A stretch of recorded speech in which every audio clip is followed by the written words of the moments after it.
Hey one, hey all, welcome back to the channel, and today we're going to be taking a look at the Transformers Studio Series Dark of the Moon Wheeljack Q. Makes a terrible Wheeljack, but he might make a great Mercedes-Benz. We'll talk about it all in the latest GotBotTrue review.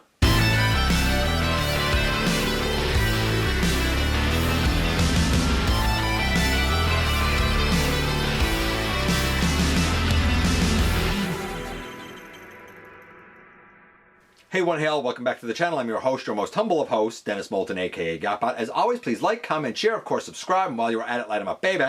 Hit that notification bell, please. Helps me out a ton. Let you know when content of all sorts goes up here on the channel. Check out Machinery of Man, The Everything Factor, all the groups that I'm either a mod or an admin for, as well as all of my social media links.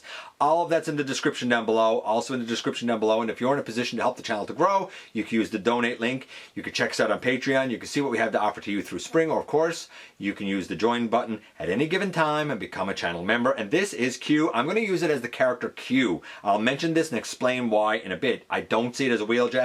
No more than the Rise of the Beast that I see as a Wheeljack. No more than the Unicron trilogy do I see it as a Wheeljack. But it might make a great Q. It might make a great mentor. It might make a great Mercedes-Benz. Without any further ado, how about we head over to the table and take a closer look at this guy. And yes, indeed, today we're going to be taking a look at the Transformers Studio Series, Transformers Dark of the Moon, Wheeljack Q. Now, I don't believe this guy's Wheeljack for a second. I don't buy it. But I'm okay with using him as Q. On the front, we have the vehicle mode, and we have a close-up of his robot mode.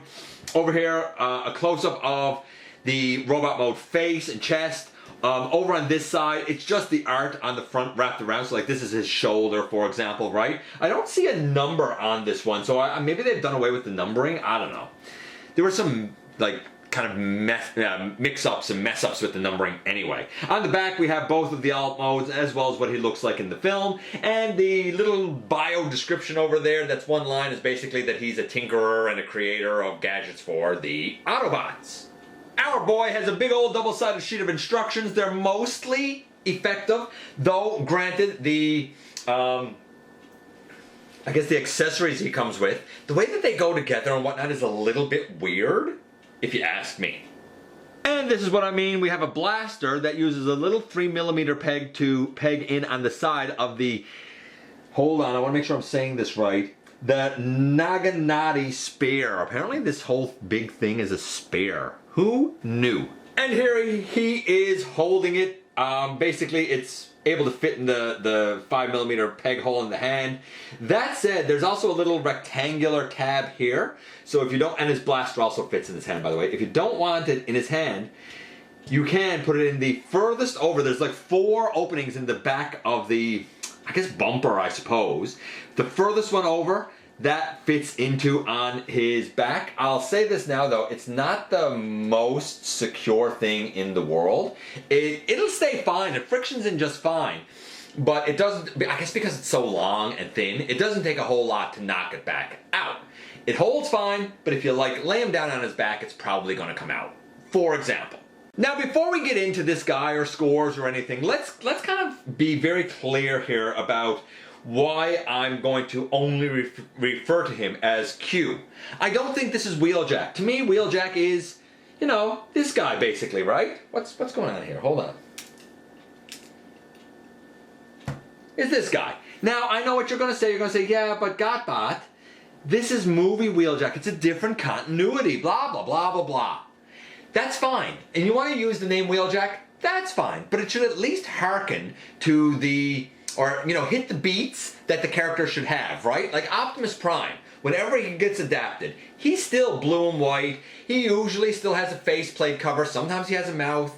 Sometimes he has a mouth and a faceplate cover. Sometimes he has flames. Sometimes he doesn't. But the colors, the general face, the pointy ears on his blue head, the windows in the chest, like generally that's what we get. Granted, War Within was probably one of the bigger departures for Optimus. But when we have something like Unicron trilogy version of Wheeljack, I'm sorry, that's not Wheeljack. I just don't see it. If anything, it's a version of Ricochet or something to me. I don't see it as Wheeljack. This is the same thing. I'm cool with Q being like in Wheeljack's family, so to speak, with Q being like a mentor to Wheeljack. I'm neat with that. And even in terms of the movie itself, right? The movie verse, if you will, itself. I mean, we do have, as much as I don't like the Rise of the Beast version of Wheeljack either, because I don't see that as Wheeljack, but we do have this one from the Bumblebee movie. And like, I'm cool with this. No, it's not G1, but you know what? He has the wing ears. He has the red and green accents on his otherwise like white, creamy off-white body, you know? Like, the forearms, they're still like black or at least dark gray. The thighs, the pelvis, same thing. He even has the little wings behind his shoulders. So like, to me, this is still an acceptable version of Wheeljack.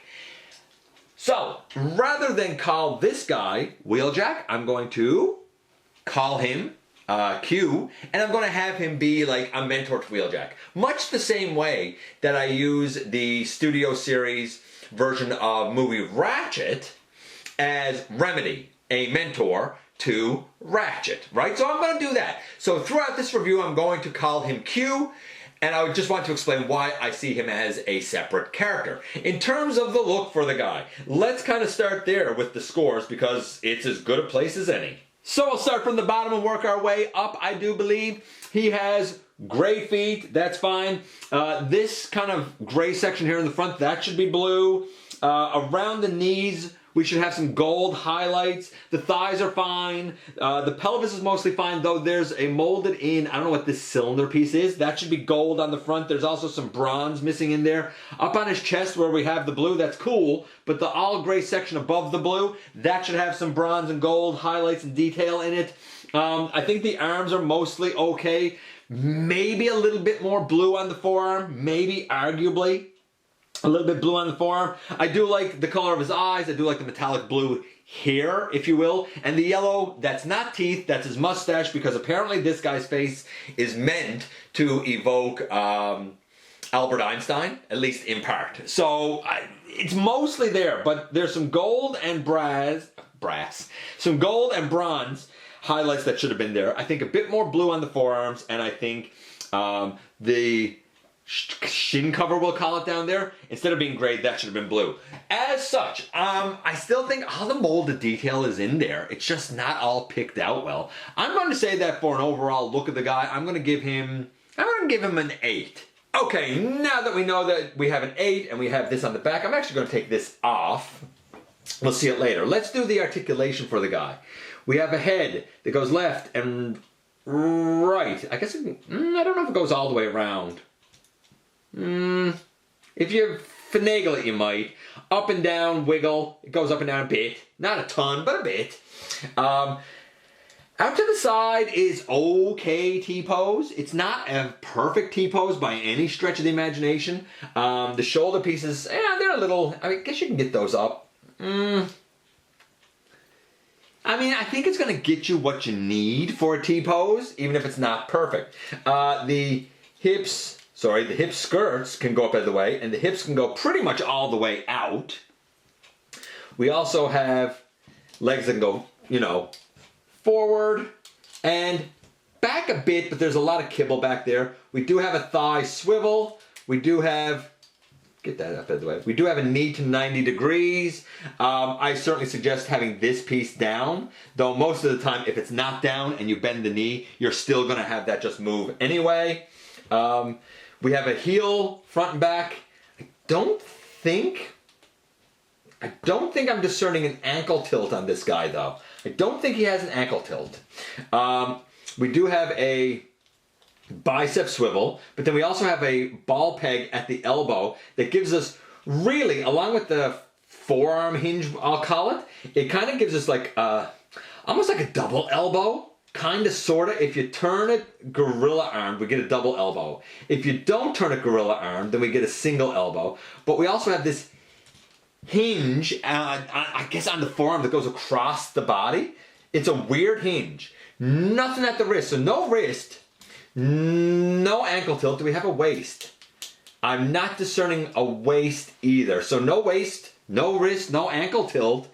The guy can get some dynamic poses, but I do feel like we're missing, in the modern age, like a cardinal amount of articulation. There was a time I would have said, hey, it's still about an 8.5. I think now I'm going to have to say it's about a 7. We're paying more for these. This guy's only 58 grams. It's, or is he, I think I'm wrong about that. No, I think he's 75 grams, sorry. The guy is 75 grams, which in the modern age is about what a deluxe is. Sorry, I had to go back and look at my notes there.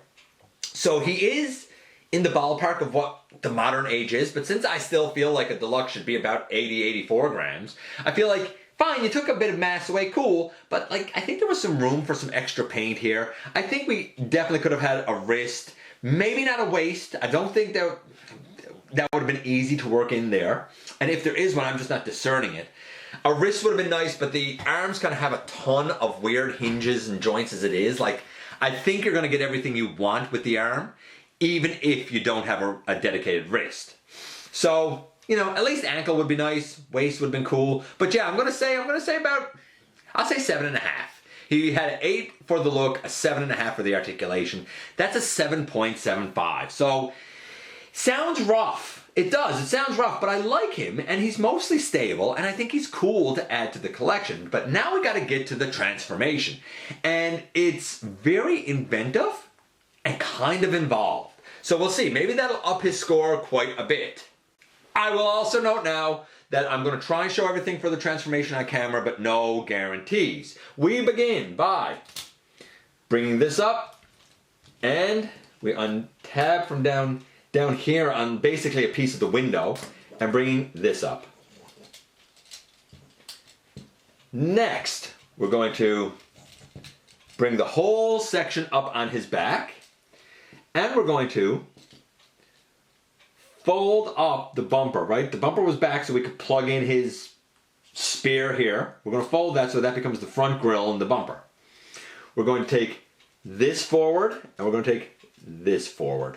And kind of leave these front tires up like that for now. Okay, now we can sort of turn them over, because the way that this will sort of work now is we want to get the arms up behind. Actually, I guess I should bring this out. Bring out the windshield. The arms up behind the windshield, and then the legs become the back end of the car. I do find once you get the arms in here, trying to actually get the arms tabbed together is a bit of a nuisance. But I'm going to try it for you guys. We'll see how it goes. In terms of how to get everything under here, your goal is to make this part of the forearm go up on top, and this that's on the bottom of the forearm go to the side. So you might say, how do we do that, GotBot? We turn to the side. We also need to make sure that we have our arm like in a begging position, like gorilla arm it. And then we're going to use that forearm one and bring it up over, and then fold in at the shoulder. And that's kind of how you do both arms, and you'll get it in there. The plastic on the panels is a bit thin. I don't think it's going to break, but it does make tabbing it together a bit of a chore. Let's do it again on this side so that we have an idea of what it is we're doing. So we're going to make the arm like we're begging. Then at the bicep swivel, we're going to turn the arm to the outside, and then using the forearm hinge, we're going to bring the arm up over. And now the hand will go in under the windshield here, as we fold it in on the shoulder. And we're going to bring that in, and now these two panels here should tab together. But as you can see, yeah, that's what I was afraid of. I'm not having an easy time getting them together. And I never do. There. So I got them together and in now. I don't expect they're going to stay together through the transformation, but I wanted to do it to show you how it is they go. As we do the legs now, what you're going to learn is they're going to come up over and tab in on the back. And then these will sort of swing down under here on the sides. So let's sort of, kind of, swing them down a bit there now. Right? You get an idea of where this is probably going, right? Pardon me. Okay, let's see what we can do here. We have a heel that needs to go folded in and a heel that needs to go folded in. Then we turn, I guess pick this up if it wasn't already flipped down. Turn the leg to the inside. Take the foot and push it up in. Bring it all the way up and over, and then bring down the trunk section. So on the other leg, same thing, we bring this up, we bring the leg to the inside, fold that in, bring the leg up around, and now you put both legs together and you straighten them up into the windshield and the roof and that stuff. Next, you want to bring this down and you're really just trying to fit it all in around. And the last thing you'll do is push down the front tire. So we're going to bring all of this up around, and we're going to bring all of... You know what I didn't do? I'm sorry, I should explain this now. These blue joints in here, they were up for robot mode. You have to, and I didn't do this and I should have, you have to bring them all the way down and push them in. You have to bring them, I didn't do it. I am so sorry. You have to bring them all the way down and push them in. Otherwise the front tire won't line up with the bumper. Very important to bring that hinge all the way down. And you might even, after the fact, have to push it in a little bit. That and that, they should go in on the, like, that should go in on the side right there. And then this should flip in. We got that there on the side, right? So we got that side done. Didn't look elegant, but it is in. This one over here, same thing, we bring it down and we angle it all in, and then, see, doesn't want to, there we go. Let's bring that down. Let's make sure that's all angled in, and boom, we have Q in his vehicle mode. A couple of things I have to just solidify here, so give me just a moment. But I do want to point out right now that you'll notice on this side, we have nothing on the side of the car. Over here we have a little slot on the side of the car. That's because that, my friends, is where you are supposed to store. This way it goes in? Yeah, this thing is supposed to go here. I think it looks horrible. So I am going to display it this side out, and we'll talk about the transformation. And I love the look of this, of course. As you would expect for something from Studio Series, this is fully licensed. And for those not in the know, it is a Mercedes-Benz E550. I love the colors. I love the blacked out windows. It's almost like a cool version of Skids, right? Like it looks like that kind of that vehicle coloration to me, or similar to it. I love the painted in detail on the front and the grille, on the tires, around the wheels, on the back. I like this. Rolls pretty great. I don't think I have this side. There you go. You heard it snap in then. It rolls pretty great even with that terrible storage on the other side. The transformation is interesting and involved, but not so complicated that it's a work of frustration. We had an 8.5, we had an 8 for the look. We had a 7.5 for the articulation, which gave us a 7.75.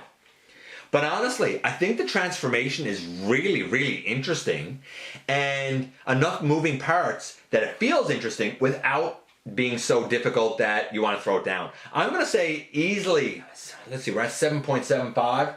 I'm going to say easily a 9.75. Let's average it out. Let's say this guy's about an 8.75. He's not one you need to get, but he feels better in hand, has more heft than I think the box makes it out to be. Like, I felt like he was going to be small. Oh, I made the mistake here in the review and said I thought it was only 58 grams. I wasn't even looking at my notes. And when I looked at my notes, I saw, oh no, he was 75. And I remember thinking that it surprised me that he was that much mass. So, decent mass, decent articulation, know your limits, but it all comes together for an excellent transformation at a 9.75. Overall score, 8.75. And here we are, and here he is. And by the way, yes, I know I didn't have the trunk pushed down all the way. I had it flipped down. I didn't have it pushed down all the way. That's why there was a little gap. It is pushed down all the way now. Love the look of the car. Not only because it's a Mercedes-Benz, I just love the color. I love the tinted windows, the whole thing. Wish we had better storage for this. Yes, I wish we had a waist. Yes, I wish we had an ankle tilt. Yes, I wish we had a wrist. Even though I think the arms kind of make up for the missing wrist, because there's a lot of articulation going on in there. I can even forgive the waist, but I really feel like I wanted to have ankles. There was a time when this would have been par for the course and I would have said, hey, for 20 bucks, what do you expect? Yeah, it's pretty good. But now that we're, you know, by the time you put tax in, now that we're looking at like 40 bucks, it's just too much. I was very lucky that my stepfather was able to pick this up for me. So big shout out to him for that. Much obliged. I'm happy to add him. I don't think he's a necessity and I don't think he's flawless by any stretch of the imagination. Like he needed a lot of paint on his body. Even though I'm happy that the yellow is a mustache, or the gold is a mustache and not his teeth. It's not a necessity, but as a guy who really, really adores the character of Wheeljack, I'm cool with this guy being like Wheeljack's mentor. I will see Q as a separate character, but again, as somebody that Wheeljack probably looks up to. I feel like this version of Wheeljack, Q, can fit in my collection well, a lot better than that Rise of the Beast lad. Happy to have him, even if he's not a necessity. Despite the lacking paint and the imperfections with articulation, I think the mass is pretty decent, a little bit low, but pretty decent. And I think the transformation is inspired in a lot of ways, a lot of moving parts that makes this guy interesting and fun. Even if I did forget to mention about pushing in the two hinges, I guess. I should have mentioned that earlier than I did, but as you could see, it was easy enough to fix and push them in, right? Love the guy. Didn't think I was gonna, but glad I picked them up. Let me know what you think about Q. I appreciate you guys coming by, giving me some of your extremely valuable time. I do know how important it is to you. If you are in a position to help the channel to grow, you can use the donate link. Check us out on Patreon. See what we have to offer to you through spring. Or of course, hit the join button at any given time and become a channel member. While you are at it, hit the subscribe button. Stick around. Have some fun with us here on the channel. And don't forget, not for a moment, not for a second, man, that you right there, you do make a difference in the world. And I look forward to the next time that you and I get together to have another visit, either in the live streams on Thursday nights at the stop motion premieres or the old fashioned way right here inside the videos.